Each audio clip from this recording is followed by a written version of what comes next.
Welcome back to the Santa Fe Trail Cougars newscast. And first off, we're going to be coming in hot with some new news coming from Afghanistan. Some Taliban fighters are sick of the 9-to-5 grind, complaining they've been sucked into the urban life by working desk jobs to run Afghanistan. Traffic, rent problems, scrolling Twitter all day, and talking to women. It's all part of a strange new life for the men who conquered Kabul. The Taliban captured their nation's capital and seized power in 2021. They had promised then to take a progressive approach compared to when they ruled in the late 1990s, saying they would allow women more freedoms and treat its citizens fairly. Instead, the fundamentalist regime has continually cut back on allowing women to attend schools and universities, and has been killing protesters over the last year.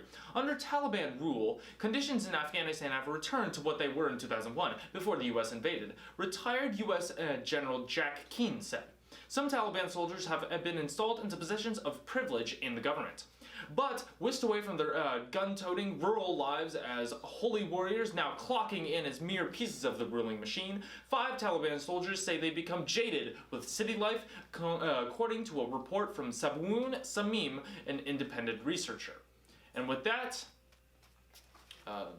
back to you, John. Thank you, Oscar, for the send-off.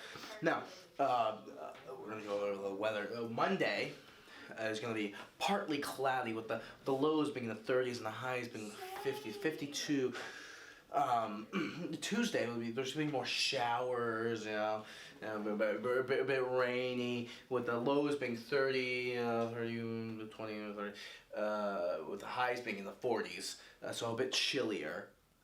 Wednesday gonna be mostly cloudy, and it'll be the same with Monday. Lows in the 30s and highs in the lower 50s. Thursday, on the other hand, gonna be AM showers. Showers in the morning, but in the evening there's a chance of snow. With the lows being in 20s and the highs being in the 40s. And then Friday it's gonna be partly cloudy, with the lows being in the upper 20s and the highs being in the lower 40s. Bye. And for our next story, we'll be covering the recent UFO sightings in the United States. In an effort to offer the American people full transparency, Defense Department officials confirmed Monday that the unidentified flying objects shot down by the military were just regular planes and the nation had just been very hot. Yeah, so it turns out everyone was just toking it up over the weekend and must have gotten a little paranoid, said Defense Secretary Lloyd Austin, who apologized for the alarm and concern that followed over U.S. fighter pilots gunned down the mysterious flying objects that were spotted over Alaska, the Yukon, and Lake Huron over the weekend, and that turned out to be mere passenger planes. Boeing 737s, to be specific. Whoops, an overreaction, I guess. If it helps, the planes were only 3/4 full. You guys really shouldn't go out while you're this high. Next time, just stay home and put on Lord of the Rings or something, okay? At press time, the United States had issued an apology to China and promised to cut back on its consumption. Cut. This past Sunday, the Chiefs beat the Eagles in the Super Bowl. The Chiefs won in regular fashion, coming back from being down 10 points at halftime. And just like in the AFC Championship, the game was tied in the fourth, and the Chiefs quarterback, Patrick Mahomes, scrambled for 20 yards to put his team in field goal position to ultimately seal the game. The Super Bowl win for the Chiefs will make it the 3rd Super Bowl appearance for the Chiefs and the 2nd Super Bowl win in the past 5 years. The Chiefs have made it to the AFC Championship 5 times in a run-out. Now on to some local news. The girls basketball team won back-to-back Pioneer League championships with a record of 17-2. The Lady Chargers only have 1 game left this season against Iola. Chargers Wrestling is going to state, and there's a total of 16 people going to compete. They are Sierra Dempsey, Kylie Waters, Kyle Struther, Drake Kirby, Tanner Schlichter, Keisha Florence, Cody Black, Audrey Johnson, Blake Slavin, Max Black, Chase Jenneret, Luke Greenfield, Haley Crossland, Addie Michaelis, Morgan Pickering, and Madison Atkins. Thank you. News coming from the stunning loss of Philadelphia in Super Bowl 57. Philadelphia fans pour into streets after Super Bowl 57 loss. There didn't appear to be any rioting incidents in Center City. However, a group of people could be seen clashing with Philadelphia bicycle police and several people arrested. That is very amusing, the fact that bicycle police even exist. After the Philadelphia Eagles' crushing loss in the final moments of Super Bowl 57 in Arizona, fans back home in Center City poured out of bars and parties and onto Center City streets. Large groups of fans could be seen on Market and Broad Streets following the Birds' 38-35 loss to the Kansas City Chiefs. There were some incidents of vandalism, but for most of the part, the crowds were not rowdy. However, Skyforce 10 did capture a brief clash between a group of Philadelphia bicycle police officers and a group of people along Broad Street.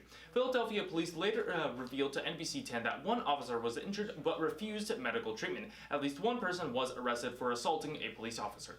Besides the assault arrest, 2 other people were arrested on misdemeanors and 11 were arrested for disorderly conduct during the evening, police told NBC 10. And with that, moving on to UX.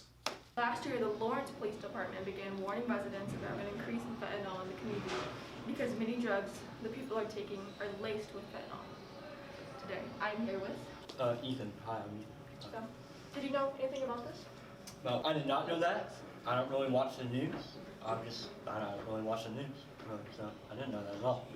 No. How do you feel about this? Well, I think whoever laced with fentanyl should be nailed to a cross in front of God and everyone, because that is not okay. Okay, I agree.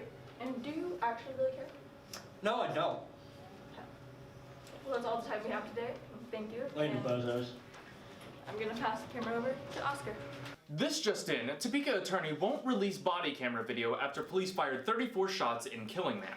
Topeka attorney Amanda Stanley on Monday denied a request from the Topeka Capital Journal seeking body camera video taken on October 13th as 5 Topeka police officers fired 34 gunshots, killing Taylor L. Lowry after he raised a knife above his head and charged at one of them. Releasing the video wouldn't be in the public's interest, Stanley said while citing past Kansas court rulings to back up the assertion. Mike's Couch, president of the Kansas Coalition for Open Government, disagreed. Couch said that a more recent court decision than those cited by Stanley indicates that the law on the issue involved is not presently clear. Topeka City Attorney Amanda Stanley on Monday denied a request from the Topeka Capital Journal seeking body camera video taken on October 13th as 5 Topeka police officers fired 34 gunshots, killing Taylor L. Lowry after he raised a knife above his head and charged at one of them. So, back to you.